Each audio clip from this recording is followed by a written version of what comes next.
早晨，大家好。今日嘅主題呢，就係順從神勝於順從人。順從神勝於順從人。經文係取自《使徒行傳》5章27到32節。《使徒行傳》5章27到32節，請聽我讀。他們把使徒帶來了，就叫他們站在議會前。大祭司問他們說：我們不是嚴嚴地禁止你們，不可奉這名教導人嗎？看，你們倒把你們嘅道理充滿了耶路撒冷，想要叫這人嘅血歸到我們身上。彼得和眾使徒回答：我們必順從神，勝於順從人。你們掛在木頭上殺害的耶穌，我們祖宗的神已經使他復活了。神把他高舉在自己嘅右邊，使他作元帥，作救主，使以色列人得以悔改，並且罪得赦免。我們是這些事的見證人。神賜給順從的人的聖靈，也為這些事作見證。這是神的道，感謝上帝。喺個世界，好似呢啲使到今日嘅主題話，順從神勝於我順從人。呢句説話呢係真係好大膽。呢句説話呢就使到好多人都做殉道者。喺從前到今時，都有好多人為着信耶穌嗰個名譽同埋嗰個信仰嚟到做殉道者。成為基督徒從來都不是一件好容易嘅事。耶穌嘅使徒當時候都以殉道者嘅身份死咗，每一個都係做殉道者。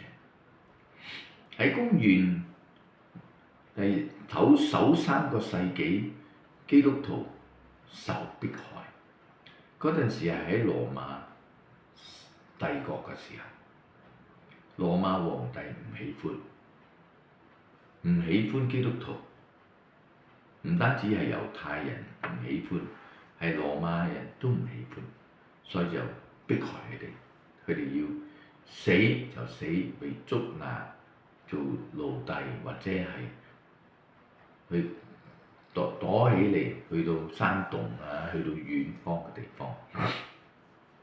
喺第7到第15世紀，基督徒喺東羅馬帝國嘅基督徒又受迫害，因為當時候有呢啲阿拉伯嘅國家攻打佢哋，因為佢哋又係為開宗教嘅緣故嚟到迫害。第16世紀喺改革教嘅時候，基督徒又受迫害，因為又係信唔同嘅宗教。今日喺20世紀和21世紀，基督徒在封閉嘅國家一樣受到迫害。好多人話：我哋應該祈禱，點祈禱呢？我哋祈禱嗰啲國家全部信晒耶穌，皇帝、政府信晒耶穌，咁國家咪會好咯。而家我哋睇到好多嗰啲話名基督教嘅國家，你話有幾好呢？當時候呢，就越傳越多就越好啦。但係後來呢，慢慢因為嗰啲人一代過一代，唔係真正去信嘅，佢哋係用同樣嗰種嘅信仰，行同樣嘅禮儀，跟住呢就做同樣嘅動作，嗰啲傳統喺外表睇嚟一樣樣，基督徒思想諗起嚟都一樣，但係內心入邊冇得個改變。咁你話會唔會好呢？咁我哋都唔想有咁噶嘛。咁啊，第一代，今日我哋睇到自己嘅教會都好多係咁樣。第一代呢係非常熱心，第二代好艱難講啦，第三代差唔多離開咗啦。有名，但係冇命，就係咁嘅問題。喺當時候，呢個聖經講俾我哋聽，嗰啲使徒們呢，佢哋耶穌死而復活咗，佢哋就好熱心起嚟，就傳教。佢哋好熱心去傳教。咁呢個大祭司呢，同埋嘅公安呢，就捉佢哋。咁呢個大祭司呢，喺17節，佢採取行動呢，就捉佢哋，就捉咗啲使徒，把佢哋押在喺公共嘅扣留所。但係當晚有主嘅使者幫佢哋開咗門，領佢哋出嚟，又同佢哋講：你們去站在聖殿裏，把這啲生命一切話講給百姓聽，叫佢哋嚟到傳教做見證。使徒就聽到這話，天將亮嘅時候，就一早嘅時候就進入聖殿去教導人。哎呀！你哋奇怪，我哋呢啲大祭司話唔係明明捉晒嘅咩嚇？點解都會走出嚟咧？佢哋睇到佢哋，出咗嚟喎，嗰個閘門係鎖住嘅，點解會出嚟呢？佢哋唔知道有天使喺嗰度救咗佢出嚟。咁後來呢，佢哋出咗嚟嘅時候，佢哋好大膽。咁呢啲早期嘅教會，你話點樣回答呢？佢哋就同大祭司講啦：我哋不是嚴嚴地禁止你們不可奉這名教導人嗎？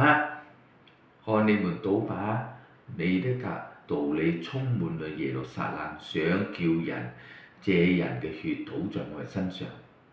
彼得同眾使徒回答咁啊：我們必順從神，勝於順從人。咁啊，大祭司佢哋同埋啲公安呢，就逼佢哋講禁止佢哋捉入監房，唔俾佢哋嚟到傳教。但係佢哋已經俾天使放出嚟，又去傳教。咁佢就再叫你哋，點解你仲傳教？佢哋就好大膽講：我哋必須順從神，勝於順從人。哇！呢句説話係好大膽。呢句説話即是話你啦，死就死啦，好大膽面對。咁跟住呢，佢哋仲講使徒嘅見證就係點啊？佢哋話：我們必順從神，勝於順從人。你們掛在木頭上殺害嘅耶穌，我們祖宗的神已經使他復活了。神把他高舉在自己嘅右邊，使他作元帥，作救主，使以色列人得以悔改，並且罪得赦免。我們這些人是的見證人，神賜給順從的人的聖靈，也為這些事作見證。咁啊，使徒嚟講，佢話你哋唔信，我哋信啊！我哋信我哋嘅祖宗嘅神使耶穌死而再復活，你哋害死佢，但係神救咗佢。佢唔單止神救咗佢，神就高舉佢坐喺神嘅右邊。哇！佢哋聽到佢哋邊度得掂嘅咧？我哋係神學家嘛，你都唔係神學家。佢話俾你叫佢做開耶穌做開元帥，又做開救主。佢話我哋就係相信佢，就係、所以得以我哋要去悔改，同埋又得赦免，因為我哋係神創造嘅，人類已經差過咗神嘅形象，所以我哋得罪神，我哋要認罪悔改，我哋而家神赦免我哋，就叫我哋去做佢嘅見證人。又俾我哋嘅聖靈幫助我哋，所以呢個使徒話：你哋唔信，我哋信；你哋唔做佢嘅見證人，我哋做見證人；你哋唔屬於耶穌，我哋屬耶穌。喺咁樣嘅環境當中，你話佢哋點樣敢捉佢哋呢？捉咗又俾天使放出嚟，咁嚴嚴地嚟到冇嚟到嚇佢哋咯，但係佢哋繼續講，最尾佢哋都要出動，要我逼迫佢哋，即係一個個要捉嚟打死㗎。第一個咧就係司提反啊，你查啲咪睇到。但係我哋喺呢處睇到偽門徒嘅訓練。點解有偽門徒嘅訓練？有一個作者咁寫，假嘅。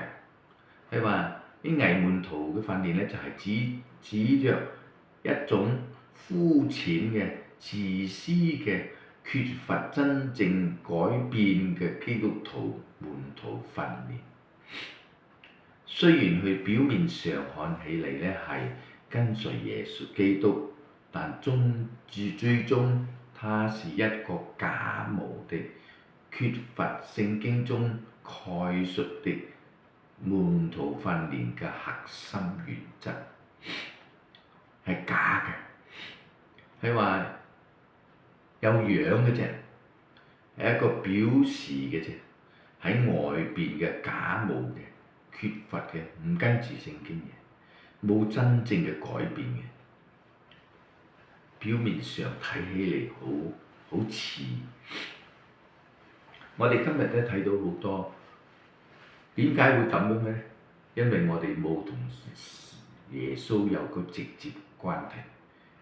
我哋認識耶穌係頭腦，但係唔係認識耶穌係我哋嘅心。基督徒入邊有兩種，一種係偽基督徒，一種係真正嘅基督徒。咁啊假嘅咧，就知識上認識耶穌，甚至有啲人都讀到博士添，知識係好多，但係生命係另外一件事，因為佢教導都係教導好亂嘅。有啲係只口上談兵，成為基督徒嘅見證人，但係真正未見證過，人哋睇到佢，哎呀咁樣，我都唔愛信。聲稱屬於耶穌，口聲聲講我係屬於耶穌，但係冇嗰個生命，冇耶穌嘅生命。真正嘅基督徒係點呢？真正嘅基督徒咧，就相信又信靠基督耶穌。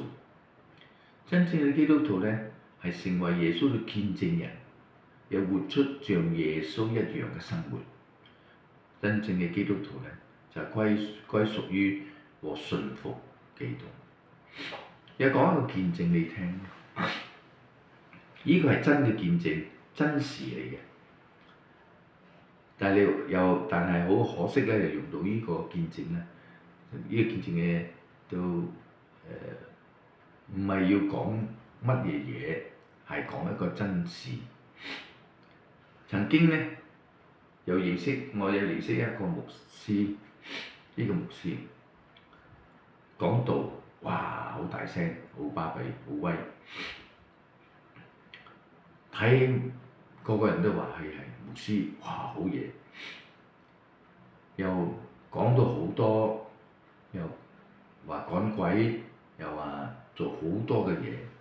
有一晚，有一晚佢自己見到鬼，佢趕唔到鬼，俾鬼趕佢，即刻嗰晚黑就搬晒嘢，同家人搬走咗好遠。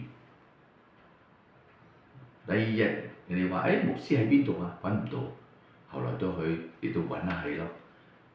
後來好遠嘅地方再搬咗去啦，後來先知道佢就去咗